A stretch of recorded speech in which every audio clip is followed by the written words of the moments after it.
वालेकुम सलाम वरहमतुल्लाह। क्या कहेंगे 8 बाज़ारों के हवाले से ताजर रहनुमा और ताजर तंजीमें जो हैं वो क्या सोच रख रही हैं?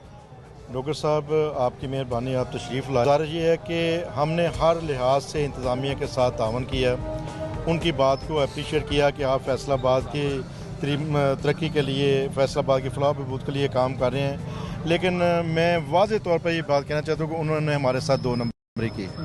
उन्होंने जो भी हमारे साथ वादा किया वो इलेक्ट्रिक कार्ड थी। उन्होंने कहा जी ये 2 हैं, हम 4 करेंगे, 6 करेंगे, 8 करेंगे। 6 माह 7 माह होने को आगे एक दिन भी उस पर कोई अमल नहीं हुआ। अगर उनके साथ हमने ये कि DCO साहब के साथ बातें की तो DCO साहब ने भी तमाम ताजरों को डिग्रेड किया। कमिश्नर साहब के पास गए तो उन्होंने इंसल्ट समझी ताजरों के साथ बात करने के लिए। हमने बड़े हम्बल से, बड़े हौसले से काम करने की कोशिश की कि हमारा इंतज़ामिया के साथ बिगाड़ ना बढ़े। लेकिन अब जो इंतज़ामिया हमें मजबूर कर रही है कि हम एहतजाज करें, हम शटल डाउन हड़तालें करें और हुकूमत की तंजीमें चारों अगर मिलकर शट डाउन करे तो उसकी आवाज़ और उसकी ताकत इंतज़ामिया को डेफिनेटली अपर ऐवानों तक खला जरूर। देखिए जी, इस वक्त तक जो इंतज़ामिया फ़ायदा उठा रही है वो इसी चीज़ से उठा रही कि हम सब अलग-अलग काम कर रहे हैं और वो इससे फ़ायदा उठाती हैं।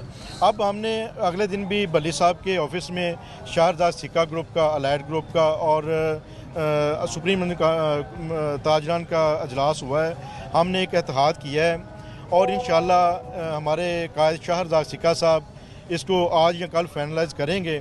हम पूरे जो ताजर कुलते हैं वो इकट्ठी होंगी, इनके साथ मुज़ाकरात करेंगी। अगर इन्होंने यही जो 113 माह जैसा सलूक किया जो कर रहे हैं 8 बाज़ारों से, देखें मरीज़ भी आते हैं, बुज़ुर्ग भी आते हैं।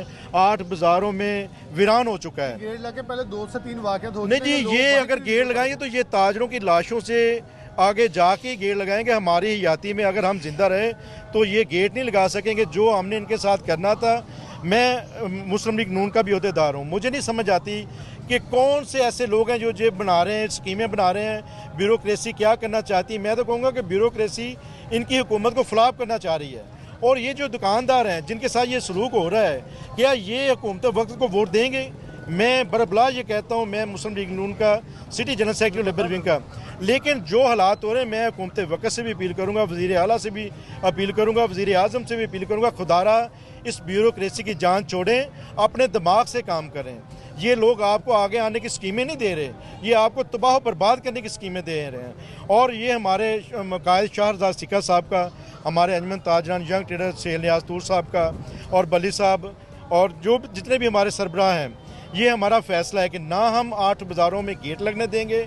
और अगर इन्होंने इलेक्ट्रिक गाड़ियाँ ना बढ़ाई, हमने DCO साहब को इतनी बार रिक्वेस्ट की कि मिंट कंपनी बाज़ार के आगे स्पीड ब्रेकर बना दें, उधर फ्लाई ओवर बना दें, ताकि जो शाम को इतना रश होता है घुसने के लिए जगह नहीं होती। जी हो गया जी, जी हो गया जी। और ये देखें कि बेहसी की इस हद तक DCO साहब की बात है कि मिंट कंपनी बाज़ार में कितना बड़ा हादसा हुआ। उस शख्स ने यहाँ आकर आना पसंद नहीं किया कि इज़हारे यकजहती करते, कमिश्नर साहब आते, फैसको के चीफ आते। इतनी उनके अंदर फ़रौनियत है, उनके अंदर बादशाहत है कि वो हमें इंसान ही नहीं समझते।